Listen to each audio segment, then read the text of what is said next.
You want to take into account definitely those who live in the area and try to mitigate any nuisance issues for them.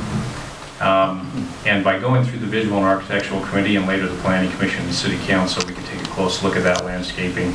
And this is actually more than what's required with the current C2 zone, so this is an upgrade regarding the buffering. So density-wise, the current C2 zone allows 20 units per acre. The R111 zone, which is quarter-acre lots, basically allows 4 units per acre. So the C4 zone originally was proposed at 40. It's been reduced down to 30. And as we've gone through and looked at the limitations on the property with different things such as water, setbacks, parking, this could probably be even reduced down to probably 20 units, which is the base density that's already allowed in the C2 zone. So that's something to definitely discuss as we go through this process. But one of the big pictures regarding density is how we look at all of the C2 zone. The idea is that if we do adopt a C4 zone, and this could actually happen independently, but we would reduce the density along the rest of Main Street, so the overall density in the city would reduce compared to what we actually have on our zoning map right now. So we do allow mixed use in the C2 and C3 zones at 20 units per acre. If somebody has an acre of ground, the idea, and the Planning Commission's actually made a recommendation to bring that down to just 1 unit for mixed use development anywhere in the commercial zones except for the C4. And the idea is to help preserve historic Main Street. That will take some of the development pressure off of the rest of Main Street. So again, this is our zoning map. We've got the C2 and C3 zones. We have this area here that's 20 acres that we're talking about, but we would want to reduce the rest of the density in the commercial zones. And we've looked closely on takings, if that would become a legal issue or not. And we've determined that it's not close to reaching the threshold of becoming a taking. And so that's something that we need to consider, the legal impact. So traffic has been a big point of discussion as we've gone through this process. And traffic will increase locally around the C4 zone. Even at 20 units per acre, that's the potential right now. If it was rezoned to C4 at 20 units per acre, there would be an increase in traffic, and the fact the R111 5 acres would be also rezoned to C4. So traffic locally will increase, but if density is decreased on the rest of Main Street, overall traffic impact would be lowered also. So that's what we're trying to look at, is the big picture with this. So height is something that I've seen a lot of different flyers around the show, 6, 7-story buildings, and I just want to go over the facts of what's in the code right now. I think a lot of that has been used, and it hasn't been used very accurately. So the maximum height on the border areas of the C4 zone is 35 feet. The maximum height in the center of the C4 zone would be 55 feet with a maximum of 4 stories. Architectural features could be approved individually above 55 feet only after Visual and Architectural Committee review, Planning Commission review, and the City Council review. And so if somebody wanted to propose, a developer wanted to propose a clock tower, for instance, that would go through those 3 committees and would be looked at very carefully. So this is a map that really describes what's in the code. We have the 20 acres. The first 200 feet off of Main Street would keep the same height restriction of 35 feet. The 2 sides would also have a setback of 100 feet. Well, it's not a setback, it's actually an area of just a 35-foot height limit. And then as you move in, the next 100 feet on both the sides and the south would be 45 feet. And the very center area would be 55. The idea behind this is to really mitigate the visual impact for surrounding properties and along Main Street. Keep the height at the same height that's allowed already by everybody else in around this 20 acres, and then slowly step it up to the center where it would be 55 feet. So a lot of visual impact is where you're standing in your visual perspective. The idea here is that if you're standing outside of the zone, the 45 foot isn't going to look any higher than the 35 foot because the distance is increasing. We have a very nice view of Memorial Hill right now off of Main Street. And with our current zoning, if a building is built up to the sidewalk or 10 feet from the sidewalk, that view would be lost right now with our current zoning. And that's difficult for everybody to understand and to accept. But as you stand in front of Midway Automotive and you look at Memorial Hill, you really can't see any Memorial Hill because the building completely blocks it from Main Street already. So that's what the current zoning allows, and that's what allowed in any residential district is 35 feet. So we have tried to make sure that the visual impact is mitigated for those who live in the area. But the idea is to have a higher height limit within the center to create a real authentic central plaza, much like you'd see in some European cities. And that's why the height is increased in the center. Now, is this height set in stone, just like the density? It's not. This is something that's debatable and we need to talk about and receive public comment on. But I wanted to describe the reasons why the height is set up the way it is and how we are trying to look at mitigating the visual impact of it. So just some actual examples here in town. This is about the tallest building in town besides Town Hall. This is Old Swiss Square on the corner of 2nd East and Main. This is looking up 2nd East to the north. And I pulled the plans on this just to see how high it was. And the highest point, and it's difficult for people to see in the back, but kind of on the southern edge of this building, there's a point, and as you measure down to natural grade, that actually measures out to 48 feet. So this is 7 feet lower than the maximum height within the C-4 zone if it's passed the way it's written. So again, this is just 7 feet difference from what would be allowed in that zone. Just some different pictures to give people a visualization. This was one of the first proposals for what became Ridley's. They looked at doing some residential above Ridley's. There was a rendition for just 1 story of residential above it, and then a rendition for 2 stories above it. But basically, this is kind of a 40-foot height limit. That allows 3 stories above grade with a pitched roof.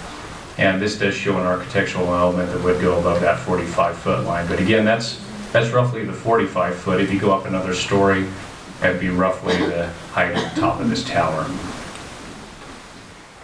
So just some points of discussion, and there's a lot of details to this code, but I think it's important that we give a general overview of it. The code is found online for anybody who wants to take a look at it. If you go to our city webpage, there's a link right off the front homepage. But some of the points for this is creating vibrancy and activity. So we tried to make sure the uses in that zone create that activity. We wanted to have uses that create synergy.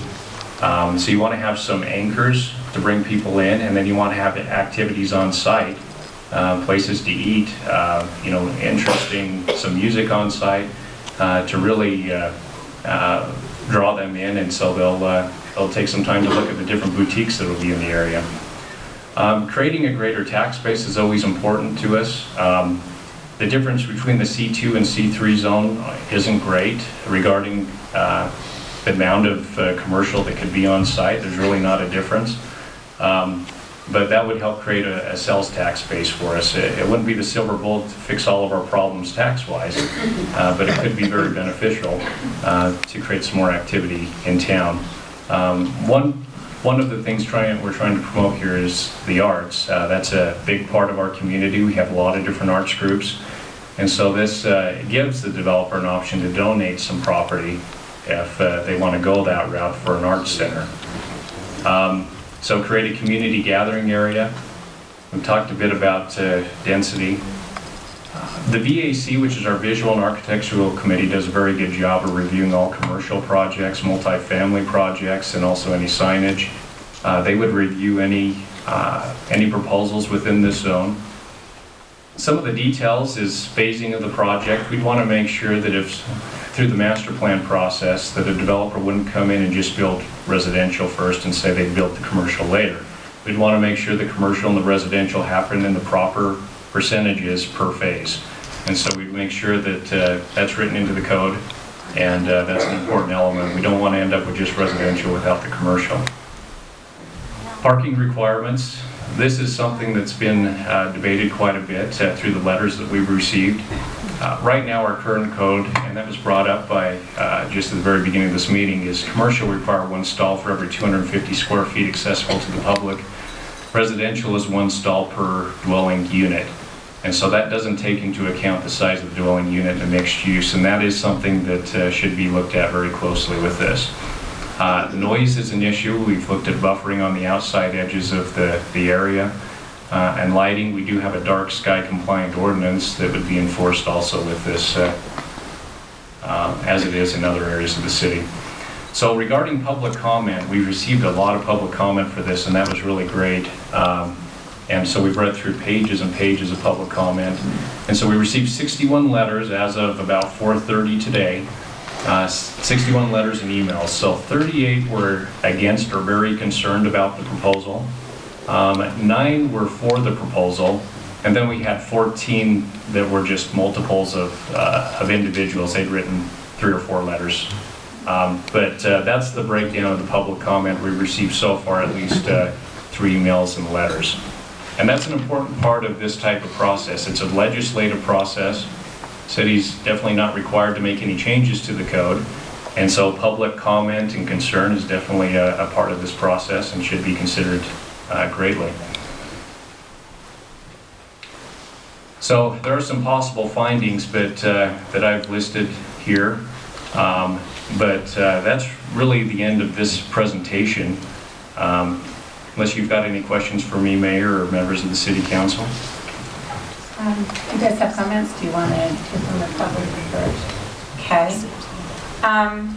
So on our agenda tonight, you'll see that it has item number 7 is the ordinance for the C-4 zone, and item number 8 is to amend the land use map. And both of these require a public hearing, but because they will be basically discussing the same issues, we'll hold one public hearing to address both of those issues. And that's what we're discussing tonight, is the rezone from a C2 to a C4 just on this particular pieces of property that were presented tonight. And so I just have a couple of clarifications. One is that there is no current application for a development on these pieces of property. There is no application for the conceptual idea of an art center. The piece of property that has been discussed in public for the possibility of a future art center currently sits in Wasatch County, not in Midway City, and would be required to go through the annexation process for consideration. Public comment tonight is for I'd like to start with Midway residents. I'd like to make sure that those that live here in this city get first comments. I'd like to ask that you please limit your comments to 2 minutes because of the amount of people that are here, as a courtesy to everyone that's here. If you have a large or a long statement and you have a copy of that, if you could kind of just give us the Cliff Note versions, and then we've already had a few, but give us the copy and we'll make sure that we put this in the file with all of our emails so that we can discuss that. And I want us to remember that we are friends, neighbors, and fellow citizens. Please treat each other with respect. When you make comments, I would prefer that the audience didn't clap and cheer and jeer or anything. Just listen to the comments, whether you agree or disagree, and choose to be respectful, because that's what Midway is. With that, we'll turn our time open to the public hearing. If you want to make public comment, please come and carefully, clearly state your name and address for Michael. Just 1 second before you start. If you have an empty seat next to you, would you please raise your hand? Because there's several people who are sitting in the hall, and if you'd like to come in and sit, there's a few seats here. So we've got a couple up front. We've got one on the second row. Looks like we've got 2 or 3 on these next few rows. Maybe if it's easier, slide in and let somebody come sit on the end. Hi.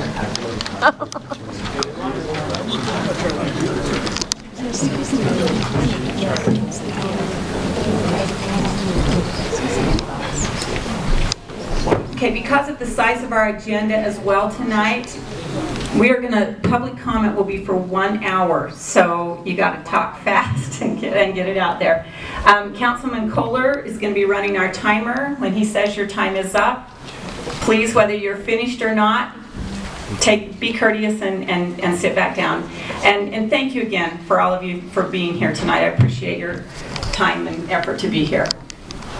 Zelda, you're up. I'm Zelda Isaacson. I live at 70 West, 100 South. I'm not very close to where all these projects are going on, but I have a distinct feeling that our open space is disappearing. When I was a little girl, the population of Midway was 711. That's what the sign said when you entered Midway. And that is wonderful. It's wonderful to me. That's why I moved back home. I was born and raised in Midway out on the Kohler farm, which is owned by Grant Kohler at the present time. There are some changes that are being made out there, and I have no objection to that. But I'm a little worried about the Memorial Hill getting crunched. I love that Memorial Hill. We've already had one little house that's chopped off part of the Memorial Hill on the west side to build something, and I'm wondering how close to the Memorial Hill is this C-4 going to be, Michael? Yeah, none of it touches the base of Memorial Hill. How far out? At least 25 feet? At least 25 feet, yeah. From the bottom of the Memorial Hill? Yeah. To me, that was wonderful. And my brother, Alva, I don't know if any of you would remember him, he was on a committee who wanted to preserve the Memorial Hill and did as much as they could to make it as nice as it is. And if we build a whole pile of things around it, crunch, Kent, crunch. Sorry, Zelda. A whole pile of things around it, I'm not sure that we're going to remember the quiet little Midway that people like to come here because of the quietness of it.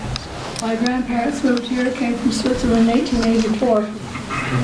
My father bought the farm, the Kohler farm, and owned most of Dutch fields, which he bought dabs at a time from people who children didn't want it anymore, so Daddy bought the places. In fact, when Daddy go over to the Dutch fields, he'd say, "Mother, I'm going over to the Gildhooley." Zelda?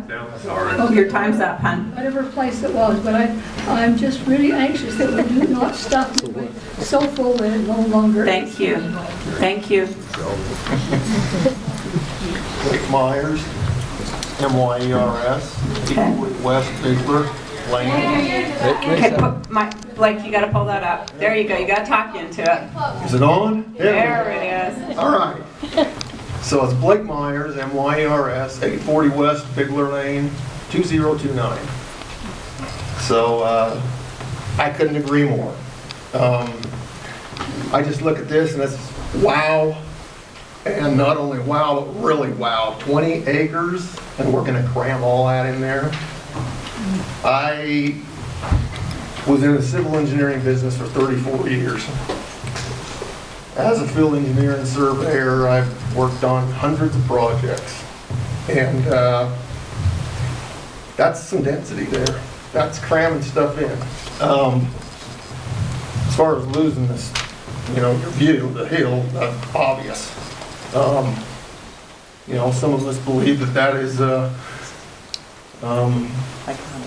Midway's memorial. If you've ever been up there and seen the plaques and the names on the walls and all of the things that are there from every war, from the Indian Wars clear up to the Gulf Persian War and everything, we're not going to have a view there. So anyway, I just see that density is going to be a challenge. And I've asked a bunch of people, because of my experience, these questions, and I'm going to have to run through them fast because Kent, that button comes. You got 30 seconds, Blake. Okay, so here we go. This is what hasn't been answered to me. Okay, it seems like the general plan hasn't been completed yet. So anyway, I just don't understand why we're moving so fast. We need to slow down, take our time. I mean, I get it that this is probably under contract. There's time is of the essence. Those kind of things are probably issues, I'm sure. But let's wait for this general plan to be completed. I haven't seen any evidence of a civil engineer or a design of a project or anything like that. I don't know, maybe there is. I don't know if there's been an architect that's been hired, what he's done, the design of the buildings, how big the buildings are, if there's been an ALTA survey been done, if there's been a topical map. Hey, your time's up, but will you leave that with us? That's got your questions on it that you want answered? I really up already. You are? I'm Wow. sorry. And Yeah. that was a third. I know, but that's okay. If we'll take your even hand scratch notes and leave them with us. Okay. Okay? Thank you. Pot rock. I don't know about that. Enough said. Okay, thank you so much. Get ready for blast. My name's Niall McMullen. I live at 111. I hope this isn't part of the 2 minutes. 111 in Innsbruck Valley. My career has been... You need to speak closer into the microphone. Career has been in Silicon Valley, digitizing the video signal and photography. 16 association with technical Emmy Awards. I want to give you data on cities and what they're doing from East Salt Lake to Sandy, east of 3rd South. The limits on the height in all those towns, I have a contractor who has worked, we're trying to find small units for apartments. The limits are 30 feet, in Midvale 26 feet. The coverage of the acreage is 50% coverage, including driveways, and 50% uncovered. The density that we've tried to get 16 units to the acre on apartments has never been granted. We got 5 on close to 2 acres in Midvale. We have gotten 10 for more than 1.5 acres in the new city of Brighton, the new city of Mill Creek. And they insist on 50% being landscaping. And if you want a city like that, you can have it. If you want a city like west of 3rd West in Salt Lake, you're going to get it here. I lived in San Jose, and I worked there from the time there were apricot farms until there are now massive apartment buildings. These things have not been associated by the Planning Commission. They have no landscaping plans for that. They have no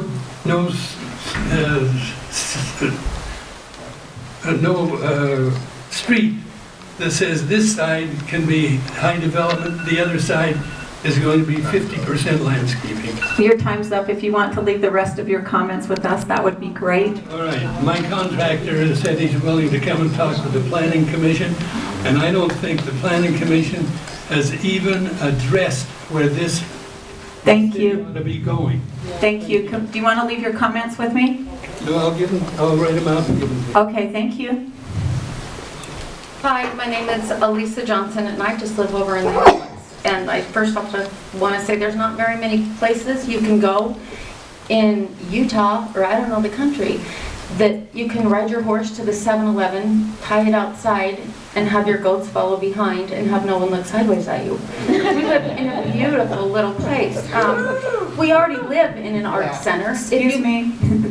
Please keep your comments so that she can, you go ahead and give your comments. I'm just asking the audience to be respectful and let her make her comments. That can't come from my 30 or my minutes. Yeah.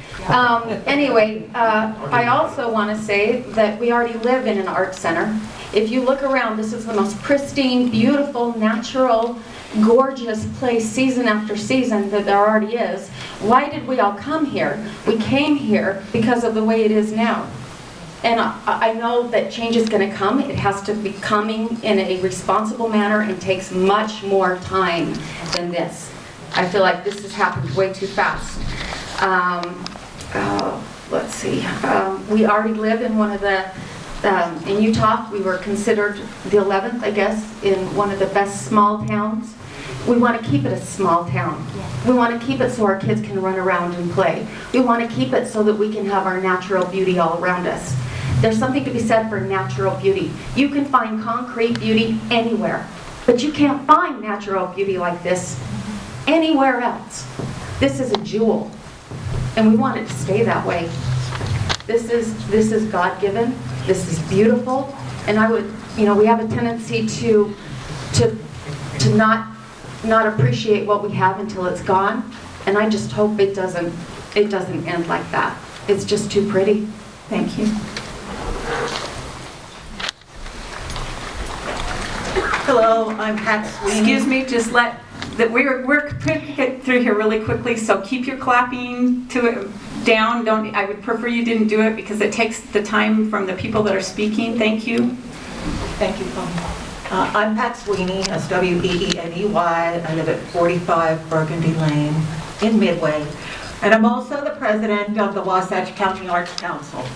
And one of the mandates that we set was to promote Wasatch County arts and artists to both local and regional audiences. As noted, we have a wealth of talent here, yet we do not have a place to showcase the arts and create Heber Valley as a must-see when it comes to the arts. Over 2 years ago, our board hosted a workshop for performing and visual arts-related businesses. When they were asked what they would like from the Arts Council and what should we do for them, to a person, the #1 desire was a consolidated place to showcase their work. We heard them. And so we started this interesting march down the field 2 years ago. When you attend a performance of theater, dance, music, and exhibits, you enjoy a place to gather, a place to eat, a convenient place to park. Amenities make the experience. In fact, they are now expectations when someone comes to an arts exhibit. Can I speak directly to the size of the theater or the retail resident mix? No. It's too early, as we've heard. Some changes are underway just based on the information that we have. And more due diligence needs to take place. But one thing I can tell you, a project of this magnitude, whether you agree or not about the land, the use, the size, is where we are headed. The county is growing. We cannot bury our heads in the sand. We must grow with it. This effort is unlike any other in this county. It will increase revenue, provide housing, increase revenue, create jobs. Your time's up, hon. If you want to leave the rest of your comments with us. I shall.